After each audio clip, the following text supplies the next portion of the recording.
Assalatu wassalamu ala nabiyina Muhammad wa ala alihi wa sahbihi ajma'in amma ba'du. Naam. Kemudian Ibnu Qayyim Al-Jauziyah melanjutkan di waktu-waktu terkabulnya doa. Doa akan dikabulkan jika di dalamnya terkumpul kehadiran hati, konsentrasi secara penuh terhadap apa yang diminta, dan bertepatan dengan salah satu dari 6 waktu dikabulkannya doa, yaitu sepertiga malam terakhir, saat azan, antara azan dan iqamah, setelah melaksanakan sholat wajib, saat imam naik di atas mimbar pada hari Jumat sehingga selesainya sholat Jumat tersebut, saat-saat terakhir setelah waktu asar. Syarat ini ditambah lagi dengan kekhusyuan hati serta sikap merendahkan diri di hadapan Allah Jalla wa'ala yang diiringi dengan ketundukan dan kelembutan. Seorang yang berdoa hendaknya menghadap ke arah kiblat dalam keadaan suci, mengangkat kedua tangan ke langit, kemudian memulai doanya dengan hamdalah, memuji Allah dan mengucapkan salawat kepada Nabi Muhammad SAW selaku hamba dan utusannya. Mendahulukan taubat dan istighfar sebelum menyebutkan hajatnya, lantas menghadirkan dirinya di hadapan Allah. Bersikap memelas dalam doanya, menyerunya dengan ucapan lembut yang diiringi rasa harap dan cemas. Bertawasul kepadanya dengan nama-nama, sifat-sifat dan keesaannya, serta melakukan sedekah sebelum memanjatkan doa tersebut. Sungguh doa semacam ini hampir tidak akan pernah ditolak. Terlebih lagi jika doa tersebut termasuk doa-doa yang bersumber dari Nabi, yang beliau sendiri mengabarkan bahwa doa ini atau doa yang mengandung nama Allah yang paling agung pasti akan diterima. Di antara doa yang dimaksud adalah seperti yang diriwayatkan dalam As-Sunan dalam Sahih Ibnu Hibban dari Abdullah bin Buraidah dari ayahnya bahwasanya Rasulullah SAW pernah mendengar seseorang sedang berdoa. Allahumma inni as'aluka bi anni ashhadu annaka antallahu la ilaha illa anta al-ahadus samadul ladzi lam yalid wa lam yulad wa lam yakul lahu kufuwan ahad. Ya Allah, aku memohon kepadamu atas dasar persaksianku bahwa Engkau adalah Allah. Tidak ada yang berhak diibadahi kecuali Engkau, yang Maha Tunggal, yang bergantung padanya segala sesuatu, yang tidak beranak dan tidak pula diperanakan, serta yang tiada suatu yang setara dengannya. Nabi lalu bersabda, laqad sa'alallaha bil ismil a'zamil ladzi idza su'ila bihi a'ta wa idza du'iya bihi ajaba. Orang itu memohon kepada Allah dengan namanya yang agung. Jika namanya itu digunakan untuk meminta, niscaya ia akan diberi. Dan jika digunakan untuk berdoa, niscaya dikabulkan. Disebutkan dalam lafaz lain, laqad sa'altallaha bi ismihil a'zam. Engkau meminta kepada Allah dengan menggunakan namanya yang teragung. Masih dalam Sunan dan Sahih Ibnu Hibban dari Anas bin Malik, ia duduk bersama Rasulullah SAW sementara tidak jauh dari mereka ada laki-laki yang sedang sholat. Dan kemudian laki-laki itu berdoa, ya Allah, aku memohon kepadamu karena Engkaulah pemilik segala pujian. Tidak ada ilah yang berhak diibadahi kecuali Engkau, yang Maha Pemberi serta pencipta langit dan bumi. Wahai pemilik keagungan dan kemuliaan. Wahai Zat yang Maha Hidup lagi selalu mengurus semua makhluk. Maka Nabi SAW bersabda, laqad sa'alallah bismihil azim alladzi idza du'iya bihi ajaba wa idza su'ila bihi a'ta. Ia telah benar-benar memohon kepada Allah dengan menggunakan namanya yang paling agung. Jika nama itu digunakan untuk berdoa, niscaya akan dikabulkan, dan jika nama itu digunakan untuk meminta, niscaya akan diberi. Kedua hadis ini juga dicantumkan oleh Ahmad dalam musnadnya. Di dalam Jami' at-Tirmidzi dari Asma binti Yazid dinukilkan bahwasanya Nabi kita Muhammad sallallahu alaihi wasallam bersabda, Ismullahil a'zam fi hataini al-ayatain. Nama Allah yang paling agung terdapat dalam dua ayat ini. Apa itu? Allah berfirman, Wa ilahukum ilahu wahid, la ilaha illa huwar rahmanur rahim. Kemudian yang lainnya Alif Lam Mim, Allahu la ilaha illa huwal hayyul qayyum. Ya. Itu pada yang pertama dalam surah Al-Baqarah, Allah Subhanahu wa taala berfirman, dan Rabbmu adalah Rabb yang Maha Esa. Tidak ada ilah selain Dia yang Maha Pengasih lagi Maha Penyayang. Kemudian dalam surah Al-Imran, Allah berfirman, Alif Lam Mim, Allahu la ilaha illa huwal hayyul qayyum. Ya. Allah tidak ada ilah selain daripada dirinya, yang maha hidup, yang terus-menerus mengurusi makhluknya. At-Tirmidzi berkomentar, status hadis ini hasan. Di dalam Musnad Imam Ahmad dan Sahih Hakim, ya, dari hadis Abu Hurairah, Anas bin Malik, dan Rabi'ah bin Amir radhiyallahu anhum, dari Nabi kita Muhammad sallallahu alaihi wasallam, beliau bersabda, senantiasalah mengucapkan ya dzal jalali wal ikram, wahai pemilik keagungan dan kemuliaan.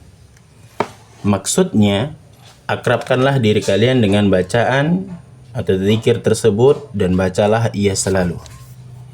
Di dalam Jami' Tirmidzi, hadis Abu Hurairah radhiyallahu anhu, ia berkata, jika Nabi ditimpa perkara yang membuatnya gundah, beliau mengadahkan wajahnya ke langit. Demikian pula ketika bersungguh-sungguh dalam berdoa, beliau mengucapkan ya hayyu ya qayyum, wahai zat yang maha hidup lagi selalu mengurusi semua makhluk. Masih dalam Jami' Tirmidzi, dari hadis Anas bin Malik radhiyallahu anhu, ia berkata, jika sedang ditimpa perkara yang membuatnya sedih, Nabi mengucapkan ya hayyu ya qayyum birahmatika astaghitsu, wahai zat yang maha hidup lagi selalu mengurus semua makhluk, yang rahmatmu aku memohon pertolongan. Di dalam Sahihul Hakim, ya, di dalam Sahihul Hakim dari Abu Umamah, dari Nabi, beliau bersabda, Ismullahil a'zamu fi thalathi suwarin minal Qur'an, Al-Baqarah, wa Ali Imran, wa Taha. Nama Allah yang teragung terdapat dalam 3 surah di dalam Al-Quran, yaitu dalam surah Al-Baqarah, surah Ali Imran, dan surah Taha. Al-Qasim berkata, aku mencarinya dan ternyata dimaksud adalah Al-Hayyu Al-Qayyum. Ya, yang dimaksud adalah nama Allah Al-Hayyu Al-Qayyum, ya, yang maha hidup lagi mengurus semua makhluknya. Di dalam Jami' Tirmidzi dan Sahihul Hakim disebutkan dari Sa'ad bin Abi Waqqas radhiyallahu anhu, bahasanya Nabi kita bersabda, da'watu Dhinnun idh da'a wa huwa fi batnil hut. Doa Dhunnun, maksudnya di sini adalah Nabi Yunus. Doa Nabi Yunus saat berada dalam perut ikan adalah Alla ilaha illa anta subhanaka inni kuntu minal zalimin. Ya, yaitu ia menyebutkan terdapat dalam surah Al-Anbiya ayat ke-87. Tidak ada ilah selain Engkau ya Allah, maha suci Engkau, sungguh aku termasuk di antara orang-orang yang zalim. Innahu lam yada' biha muslimun fi syai'in qattu illa istajaballahu lahu. Sungguh tidaklah seorang muslim berdoa dengannya dalam urusan apapun, melainkan Allah akan mengabulkannya, ya, mengabulkan doanya. At-Tirmidzi berkata hadis ini sahih. Disebutkan juga dalam Mustadrak dari Al-Hakim dari Sa'ad dari Nabi kita Muhammad sallallahu alaihi wasallam, dan beliau bersabda, Ala ukhbirukum bi syai'in idza nazala bi rajulin amrun muhimmun fada'a bihi yufarrijillahu anhu. Maukah kalian kuberitahukan sesuatu yang jika seseorang ditimpa suatu urusan yang menggelisahkan, lalu ia berdoa dengannya, maka Allah akan memberinya jalan keluar. Yang beliau maksud adalah doa Nabi Yunus. Di dalam Sahih Hakim, masih dari Sa'ad radhiyallahu anhu yang mendengar Nabi kita Muhammad sallallahu alaihi wasallam bersabda, "Hal adullukum ala ismillahil a'zam, du'a Yunus." Qala rajulun ya Rasulullah, hal kanat li Yunus khassah? Qal, ala tasma'u qawlahu ta'ala fastajabna lahu wa najjaynahu minal gham wa kadzalika nunjil mu'minin. فأيما مسلم دعا بها في مرضه 40 مرة فمات في مرضه ذلك أعطي أجر شهيد وإن برأ مغفورا له. Maukah kalian aku tunjukkan nama Allah yang paling agung? Itulah doa Nabi Yunus. Salah seorang bertanya, apakah doa ini khusus untuk Yunus? Nabi kita Muhammad SAW menjawab, tidakkah engkau mendengar firman Allah? Maka kami kabulkan doanya dan kami selamatkan dia dari kedudukan. Dan demikianlah kami menyelamatkan orang-orang yang beriman. Maka setiap muslim yang berdoa dengan doa tersebut, ketika sedang sakit sebanyak 40 kali, lalu ternyata dia meninggal dunia, maka dia mendapatkan pahala orang yang mati syahid. Adapun jika dia sembuh, maka ia sembuh dalam keadaan dosanya terampuni. Di dalam Sahihain dari Ibnu Abbas radhiyallahu anhuma disebutkan bahwa saat mengalami kesusahan, Rasulullah sallallahu alaihi wasallam mengucapkan la ilaha illallahul azimul halim, la ilaha illallahu rabbul arsyil azim, la ilaha illallahu rabbus samawati sab'i wa rabbul ardi wa rabbul ardi rabbul arsyil karim. Tidak ada ilah yang berhak diibadahi kecuali Engkau ya Allah, Rabb yang maha agung lagi maha penyantun. Tidak ada ilah yang berhak diibadahi kecuali Allah, Rabb arsy yang agung. Tidak ada ilah yang berhak diibadahi kecuali Engkau ya Allah, Rabb langit yang 7, Rabb bumi, serta Rabb arsy yang mulia. Di dalam musnad karya Imam Ahmad dari Ali bin Abi Thalib radhiyallahu anhu, ia berkata Rasulullah sallallahu alaihi wasallam mengajarkan kepadaku untuk mengucapkan doa ketika ditimpa musibah. La ilaha illallahul halimul karim, subhanallahi wa tabarakallahu rabbul arsyil azim, walhamdulillahi rabbil alamin. Tidak ada ilah yang berhak diibadahi melainkan Allah yang maha penyantun lagi maha mulia. Maha suci Allah dan maha tinggi, Rabb arsy yang agung, serta segala puji bagi Allah, Rabb semesta alam. Masih dalam musnad Imam Ahmad dari Abdullah bin Mas'ud, ia mengatakan bahwasanya Rasulullah sallallahu alaihi wasallam bersabda, tidaklah seorang ditimpa kegundahan atau kesedihan lalu berucap, Allahumma inni abduka, ibnu abdika, ibnu amatika, nasiyati biyadika, madin fi hukmuka, adlun fi qada'uka, as'aluka Allahumma bikulli ismin huwa lak, sammaita bihi nafsak, aw allamtahu ahadan min khalqik, aw anzaltahu fi kitabik, aw ista'tharta bihi fi ilmil ghaibi indak, an taj'al qur'ana al-azima rabi'a qalbi wa nura sadri wa jala'a huzni wa dhahaba hammi illa adhhaballahu azza wa jalla hammahu wa hazanahu wa abadalahu makanahu farahan. Faqil ya Rasulullah, ala nata'allamuha? Qal bala, yanbaghi liman sami'aha an yata'allamaha. Nabi kita bersabda dalam doa apabila seseorang ditimpa kegundahan atau kegelisahan lalu berucap, apa doanya?